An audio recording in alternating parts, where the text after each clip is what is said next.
Russ is the man, but those other two guys, they're just primary scorers, and that's it. Well, so you don't think there's any way they can get this to work? Because I'm sure a lot of fans were really excited about the three of those guys together, but you don't see any way with what these players, those three players like to do, that they can find a way to make it work and become a better team? No, I don't think it can work at all. I mean, listen, there's only basketball. You got all these fools out of here who believe in analytics. Analytics only work when you have Clay, Steph, and Kevin Durant. That's the only time analytics work. And it works with the Rockets because James is fabulous, and, they got a bunch of scores. But you got to have guys who can do different things. And they don't have guys who can do different things. They can all score. But you can't say one guy's a great defender, one guy's a great rebounder. They're just all great scorers, and it's never going to work. So it's going to be a failed experiment in the end. As far as guys coming back from injury, we talked about Kawhi Leonard, a team that went 19-8. He didn't play in the first 27 games of the year from that ankle injury last year. He played 16 minutes last night in their loss. Talk about coming back from an injury, and in this case, a lower body injury for a basketball player, and how you do need to bring it along. 16 minutes this first game. How many minutes you think the next game, and when a guy like that can get at full strength?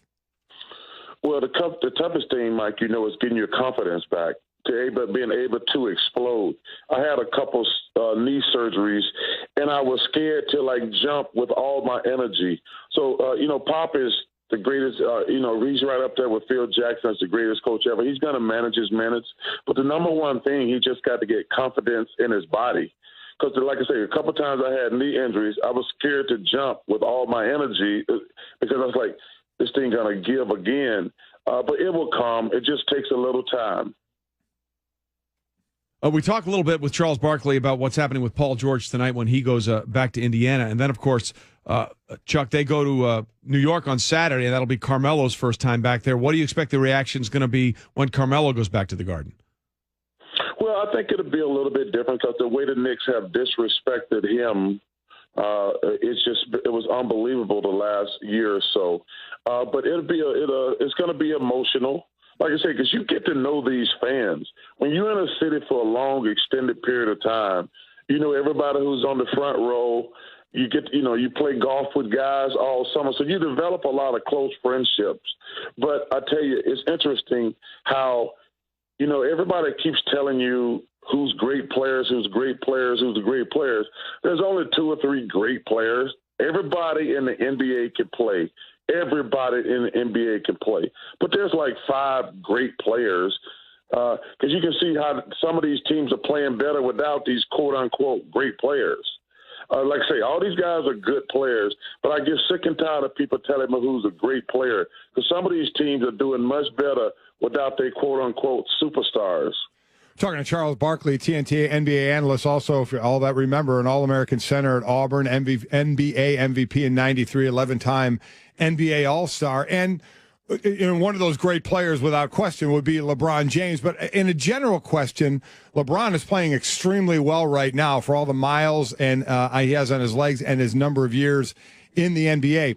We've been reading a lot and hearing a lot about Tom Brady and what he's doing at 40 and other quarterbacks that say they feel good enough to play into their 40s. Do you think this will expand to a very physical running sport and physical sport like the NBA, where in today's age where guys and their nutrition and the resting a little more and making the NBA season a little longer, all the things maybe at their disposal, could you see players in the NBA lasting longer than they did? Well, first of all, Father Time is always going to win in the long run. But, the difference is, Mike, the game is less physical. Has nothing to do with guys taking better care of themselves. Listen, guys have always taken care of themselves. Do these guys have some extra stuff? Yeah, maybe they do.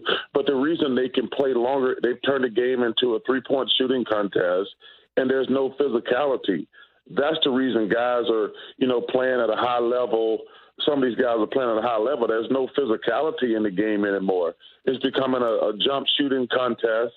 LeBron's amazing. I mean, he's one of the 10 greatest players I've ever seen in my life. But the reason these guys are play like this now, like I say, nobody can hit you anymore.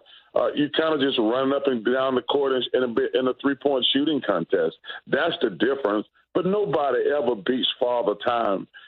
Father Time is always going to win in the long run.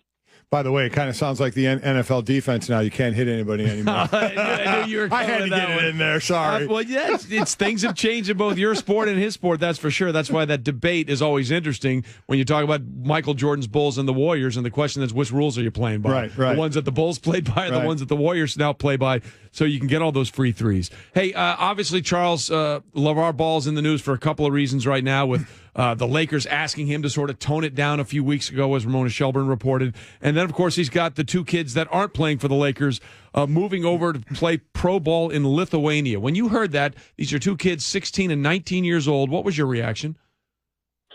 I just feel sadness. That the media, CNN, ESPN, has given this guy a platform. He represents everything that's bad about sports. It's all about him. I just feel bad for those kids because, everybody talk about he might be a good father, this and that. No, he's not. He's just exploiting his kids. His kids, I love the kid playing for the Lakers. I don't know the other two kids. He's all about big baller brand. He has no foreseeable talent. He's trying to make money on his kids. And I just feel sadness for those kids because they're going to do whatever he tells them to do. And I just don't like the guy at all, plain and simple. And don't tell me he's a good father. Just because you exploit your kids trying to make money because you have no talent, that does not make you a good father. That makes you exploiting your kids. And I don't like the guy at all. And I wish they would quit putting him on television because he has no talent whatsoever. The one thing that we talk about whenever we bring that up is, well, hopefully the kids can make something out of it. Lonzo Ball is already, showing some great signs, obviously, in the NBA. So let's talk about it from the basketball side of where they're going. They're going to go play, obviously, overseas, so that means they're not playing the one who's in high school, ain't going back to high school, can't go to college. The college kid can't go back to college. So this is their lot right now. How tough is this road? Certainly, we've seen other, obviously, foreign players play European ball and come over and play in the NBA. How tough is this road for basketball players to go through to try and get back to the NBA? I don't know enough about. I do know Lithuania. They got a great basketball heritage. If you go back and look at the 1992 Dream Team that I was fortunate to be part of, they were one of the elite teams that we played. I don't know anything about that league or how it is. But like I say, first of all, I wish there was a place farther away from America they could send him. I don't know where Lithuania is, but if there's another place farther away, I would love to. First of all, I would never leave my kids over there. If he's a legit father, he should stay over there with those kids the entire time. That would prove something to me. People want to say he's a great father. Well, stay over there with those kids. I will never send my two teenage kids to Lithuania and then show back up in the United States the next day. I would stay with my kids if I was a good father. But like I said, I just feel bad for those kids. And I'm sick of CNN and ESPN putting this food on television all the time. Well, just know if you listen to this show, this is one show that isn't going to do that. So you have that for you, Charles. Yeah, that much we can guarantee you. So we'll move on to what's happened Friday here. Friday, ESPN goes all access with the Philadelphia 76ers, a full day of exclusive coverage across all of our platforms. Doris Burke's going to have a one-on-one with Ben Simmons. Joel Embiid will be live on First Take with Stephen A. They're still missing Markelle Fultz, the top pick from this year. But when you see Embiid and Simmons out there, where is the ceiling for this Sixers team as you see it right now? What did Michael Jordan say a few years ago? The ceiling is the roof? Made fun of the ceiling is the roof. The ceiling is the roof. They got no ceiling. Those two kids, I think they're both tremendous people. I love what the Sixers are doing. I think they got a bad rap the last few years when people said they were tanking. I don't think they were tanking. I think they were just trying to build through the draft, and the two best players in the draft just got hurt. I think if you look at it realistically, if Embiid had played or Simmons had played, they would have been 20 games, maybe 30 games better. And I think they got a bad rap of being accused of tanking. And let me tell you something. The Sixers for the next they're not going to win a championship this year or next year, but they're going to be perennial contenders for the next if both of those kids stay healthy. They're going to be perennial contenders for the next 10 years in about 3 years.